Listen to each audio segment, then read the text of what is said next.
Test series খেলতে দ্বিতীয় দফায় অস্ট্রেলিয়া গেলেন লিটন দাস সহ 7 ক্রিকেটার। কঠিন চ্যালেঞ্জ হলেও অজিদের বিপক্ষে সিরিজ স্মরণীয় করে রাখতে চায় টাইগাররা। তবে লিটনকে পেয়েছি, উইচ ইজ ভেরি গুড। নাইট রানাকে তো পাবো না, যদি শরীফুলকেও যদি পাই তাহলে সেটা আমাদের জন্য অনেক ভালো। But Liton is a positive sign definitely. Australia যাওয়ার আগে নেটে লিটন দাসের অনুশীলন। ফিট থাকলে প্রথম টেস্টেই খেলানো উচিত এলকেডিকে বললেন মোহাম্মদ সালাউদ্দিন। মিস করবেন নাহিদ রানার সার্ভিস। সে যদি খেলার মতো অবশ্যই আমি আমার একটা এক্সপিরিয়েন্স প্লেয়ারে খেলানো আমার মনে করি যে এটা একটা যুক্তিযুক্ত হবে। আসন্ন সাফে বাংলাদেশকে ফেভারিট হিসেবে দেখছেন সাবেক অধিনায়ক এমিলি। আসিয়ান কাপে হামজাদের খেলতে না পারায় ফেডারেশনের গাফিলতি নেই দাবি বাফুফের।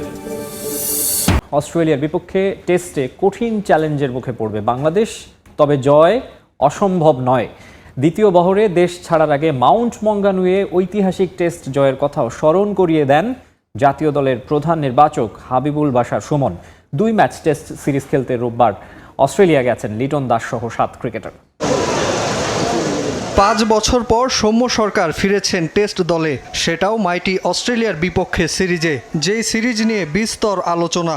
ফলাফল কি হবে সেটা বলা কঠিন, তবে দেশ ছাড়ার আগে শরীরী ভাষায় ইতিবাচক সৌম্য সরকার। প্রথম দফায় গেল শুক্রবার অস্ট্রেলিয়া গেছেন দলের অধিকাংশ ক্রিকেটার ও কোচিং স্টাফ। এদিন প্রধান নির্বাচক হাবিবুল বাশার সুমনের সঙ্গে গেলেন বাকি 7 জন। বাংলাদেশ দলের সামনে চ্যালেঞ্জ তাসমান সাগর পারে কনকনে ঠান্ডার সঙ্গে মানিয়ে নেওয়াটাও। বিমানবন্দরে ক্রিকেটাররা এড়িয়ে যান গণমাধ্যম। আশার বাণী শোনানোর চেয়ে মাঠে ভালো খেলে একটা জয় উপহার দিতে চান ক্রিকেটাররা। ইনজুরির সমস্যাটা বাধা হলেও জয় ভিন্ন কিছুই ভাবছে না টিম ম্যানেজমেন্ট। জাতীয় দলের প্রধান নির্বাচক হাবিবুল বাশার জানান, বাংলাদেশ প্রস্তুত চ্যালেঞ্জের মুখোমুখি হতে। অতীত থেকেও আত্মবিশ্বাস খুঁজছে টাইগাররা। আমরা কিন্তু এর আগে নিউজিল্যান্ডকে একটা টেস্ট ম্যাচ হারিয়েছিলাম, সেটাও কিন্তু মান মঙ্গল, সেটাও কিন্তু অনেক কঠিন ব্যাপার ছিল। সেখানেও কিন্তু আর মূল একাদশে অনেক খেলা ছিলেন না, তখন যারা খেলতেন রেগুলার প্লেয়ার সেখানে কিন্তু জিতেছিলাম। So nothing is impossible, it is a difficult task, we all know that, but it's not something যে ইম্পসিবল একটা ব্যাপার। দলের জন্য বড় স্বস্তি স্কোয়াডে লিটন দাসের ফেরা। অস্ট্রেলিয়াতে কিছু পরীক্ষা নিরীক্ষার পর ফিট থাকলে প্রথম টেস্টেই একাদশে দেখা যাবে অভিজ্ঞ এই উইকেট রক্ষক ব্যাটসম্যানকে। শরীফুলও নেটে অনুশীলন করেছেন। দ্বিতীয় টেস্টে তাকে পাওয়ার বিষয়ে আশাবাদী টিম ম্যানেজমেন্ট। এখন যেই দলটা আছে সেটা নিয়ে আশাবাদী, ওর প্রোগ্রেসটাও লিটনের মতো খুব ভালো হচ্ছে। আর যেহেতু ফাস্ট বোলারদের জন্য তো আসলে কাজটা আরেকটু পরীক্ষাটা বেশি দিতে হয়। আমি হোপফুল সেকেন্ড টেস্টটা ফেরত পেয়ে যাবো। টেস্ট চ্যাম্পিয়নশিপের 2026-27 সাইকেলের পয়েন্ট টেবিলে 4 নম্বরে আছে টাইগাররা। অস্ট্রেলিয়ার বিপক্ষে ভালো পারফরমেন্স ভবিষ্যতে এমন আরও সুযোগ বয়ে আনবে। একই সঙ্গে তরুণ ক্রিকেটারদের জন্য এই সিরিজ নিজেদের প্রমাণ করার বড় মঞ্চ। এদিকে অস্ট্রেলিয়ায় যাওয়ার আগে সকালে ঢাকায় অনুশীলন করেছেন লিটন দাস। মেডিকেল বিভাগের গ্রিন সিগন্যাল থাকলে লিটনকে অস্ট্রেলিয়ার বিপক্ষে প্রথম টেস্টের একাদশেই রাখা উচিত। তার মতো অভিজ্ঞ ব্যাটারকে পেলে বাংলাদেশের ব্যাটিং অর্ডার শক্ত হবে বলে মন্তব্য করেছেন বিসিবির high performance coach Mohammad Salauddin.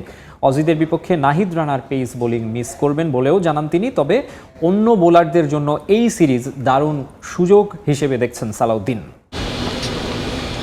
শরীফুলের বোলিংয়ে লিটন দাসের ব্যাটিং অনুশীলন টাইগার ক্রিকেটের জন্য স্বস্তির দৃশ্য। যে লিটন দাস একসময় ছিটকে যাচ্ছিলেন অস্ট্রেলিয়ার বিপক্ষে সিরিজ থেকে, সেই লিটন ডারউইন যাওয়ার আগে দেশের মাটিতে করলেন প্রায় ঘণ্টাখানেকের ব্যাটিং অনুশীলন। রিদমে ফিরতে শুরু করেছেন শরীফুলও। তবে লিটনকে প্রথম টেস্টে পাওয়াটা বাংলাদেশের জন্য স্বস্তির। পুরো ফিট না হলেও কোচ সালাউদ্দিন লিটনকে প্রথম টেস্টের একাদশে রাখার পক্ষে। অ্যাজ উইকেট কিপার তার হয়তো 80-90 ওভার স্প্রিন্টও টানতে হবে না। সে যদি ব্যাটিংটা করতে পারে এবং সে মোটামুটি আমার মনে হয় সে যদি রানিং রেগুলেটে যদি মোটামুটি সে ভালো করে, আমার কাছে মনে হয় যে সে যদি খেলার মতো অবশ্যই আমি আমার একটা এক্সপিরিয়েন্স প্লেয়ারে খেলানো আমার মনে করি যে এটা একটা যুক্তিযুক্ত হবে। ব্যাটিং নিয়ে আসলে কারণ এক্সপিরিয়েন্স আর আপনি কখনো এটা ভুলবেন না। আপনার যে এক্সপিরিয়েন্স এটা আপনি আসলে কখনো আপনার মেমোরিতে সবসময় থেকে যায়। হয়তো এই অ্যাডজাস্টমেন্টটা এটা খুব ভালো যে সে আগে যাচ্ছে, সেখানে যে অ্যাডজাস্টটা করতে পারবে। কারণ আমার মনে হয় অলমোস্ট 45 ডেজ কিন্তু ম্যাচের ভিতরে নাই। সে যদি প্র্যাকটিস ম্যাচটা খেলতে পারে আমি মনে করি সেটা তার জন্য অনেক বেটার হবে, তখন তার জন্য টেস্ট ম্যাচটাও খেলা অনেকটা ইজি হয়ে যাবে। দীর্ঘদিন পর সাদা পোশাকে সুযোগ পেয়েছেন জাকের আলী অনিক। উইকেট রক্ষক ব্যাটারের প্রশংসা করলেন সালাউদ্দিন। ব্যাট হাতে অজিদের বিপক্ষে ভালো ভূমিকা রাখার সক্ষমতা আছে তার। অ্যাজ এ ক্রিকেটার তার কিন্তু আমি মনে করি সে অনেক ভালো ফাইটার এবং সে মাঠে ফাইট করতে জানে এবং তার রোলটা সে ভালো জানে। এবং বাংলাদেশের কিছু ব্যাটসম্যান যারা আছে দেখুন, যারা বোলারদের নিয়ে খেলতে পারে, কারণ আমার দেশে কিন্তু হয়তো 4 উইকেট আর 5 উইকেট পড়ে গেলে সবারই কিন্তু বোলারদের নিয়ে খেলতে হয়, বাট জাকিরের রোলটা খুব ভালোভাবে জানা আছে এবং সে অনেকবার এটা প্রুভও করছে এবং ওই পজিশনে আমাদের এরকম একটা ব্যাটসম্যানও দরকার আছে। আমি আশা করব সে এটা ভালো করার তার সুযোগ আছে এবং সে জানে তার রোল অনুযায়ী কী খেলবে। অস্ট্রেলিয়ায় বরাবরই দেখা যায় পেসারদের দাপট। এমন সিরিজে নেই নাহিদ রানা। তাকে নিয়ে উচ্ছ্বসিত ছিলেন সালাউদ্দিনও, তবে এটাকে অন্যদের জন্য সুযোগ হিসেবে দেখছেন তিনি। আমিও খুব এক্সাইটেড ছিলাম যে কবে দেখবো নাহিদ রানা অস্ট্রেলিয়ান ব্যাটসম্যানদের আসলে বাউন্সার মারতেছে, খেলার একটা এক্সাইটমেন্ট। আমি নিজেও অনেক এক্সাইটেড ছিলাম যে নাহিদ রানা খেলবে, যেহেতু হয় না এখানে হাহুতাশ করে লাভ নেই, বাট আমি মনে করি অন্য বলার যারা আছে তারাও যদি একটু বুদ্ধি করে বল করতে পারে আমি মনে তারাও অনেক ভালো করবে। লম্বা সময় পর অস্ট্রেলিয়ার মাটিতে টেস্ট খেলার সুযোগ পাওয়া বাংলাদেশ স্মরণীয় পারফরমেন্স করবে বলেও প্রত্যাশা এই কোচের।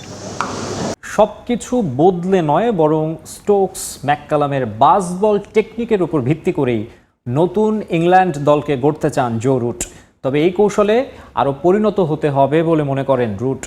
4 বছর পর পাওয়া টেস্টের নেতৃত্বে নতুন হেড কোচ স্টিফেন ফ্লেমিংকে নিয়ে ক্রিকেটের আভিজাত্যের ফরম্যাটে ইংল্যান্ডকে আবারও শীর্ষে ফেরানোর স্বপ্ন দেখছেন অভিজ্ঞ ব্যাটার।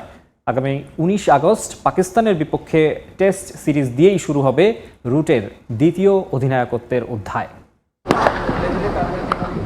4 বছর পর আবারও জো রুটের হাতে ইংল্যান্ডের টেস্ট দলের নেতৃত্ব। নতুন হেড কোচ স্টিফেন ফ্লেমিং সঙ্গে রুট। আবারও বিশ্ব টেস্ট ক্রিকেটের শীর্ষে ফেরার স্বপ্ন দেখছে ইংল্যান্ড। ইংল্যান্ডের ইতিহাসে সবচেয়ে বেশি টেস্ট ম্যাচে নেতৃত্ব দেয়া অধিনায়কদের একজন রুট। 2022 সালে দীর্ঘ সময়ের নেতৃত্ব, করোনাকালীন চাপ এবং টানা কঠিন সূচির কারণে নিজেই অধিনায়কত্ব ছেড়ে দেন। এর আগে 64 টেস্টের নেতৃত্বে 27 জয়, আর ব্যাট হাতে তিনি ইংল্যান্ডের সর্বকালের সর্বোচ্চ টেস্ট রান সংগ্রাহক। তাই কঠিন সময় অভিজ্ঞ রুটের কাঁধে আবারও আস্থা রেখেছে England and Wales cricket board. আগস্টে পাকিস্তান বিপক্ষে টেস্ট সিরিজ দিয়েই শুরু হবে তার টেস্ট ক্যাপ্টেন্সির দ্বিতীয় অধ্যায়। নতুন কোচ, নতুন অধিনায়ক মানে সবকিছু নতুন করে শুরু নয়। বেন স্টোকস আর ব্র্যান্ডন ম্যাককালামের নেতৃত্বে গত 4 বছরে ইংল্যান্ডের ক্রিকেটে এসেছে এক বিপ্লব। বাসবল দর্শনে ভয়ডরহীন আক্রমণাত্মক ক্রিকেট খেলেছে থ্রি লায়ন্স। কৌশলে কিছু পরিবর্তন এনে সেই সাহসী মানসিকতাই ধরে রেখে এগিয়ে যেতে চান রুট। রুটের এই বক্তব্যই স্পষ্ট, ইংল্যান্ডে বাসবল শেষ হচ্ছে না, বরং রুটের হাতে সেটা আরও পরিণত হওয়ার অপেক্ষায়। অধিনায়কত্ব ছাড়ার পর গত 4 বছরে ব্যাট হাতে রুট ছিলেন দুর্দান্ত। ধারাবাহিকভাবে রান করে নিজেকে নিয়ে গেছেন কিংবদন্তিদের কাতারে। এবার নেতৃত্বের পাশাপাশি তার ব্যাটও হবে ইংল্যান্ডের সবচেয়ে বড় শক্তি। অস্ট্রেলিয়ার উদ্দেশ্যে টেস্ট খেলার লক্ষ্যে ঢাকা ছাড়লেন লিটন দাস ও সৌম্য সরকার সহ আরও অনেক ক্রিকেটার।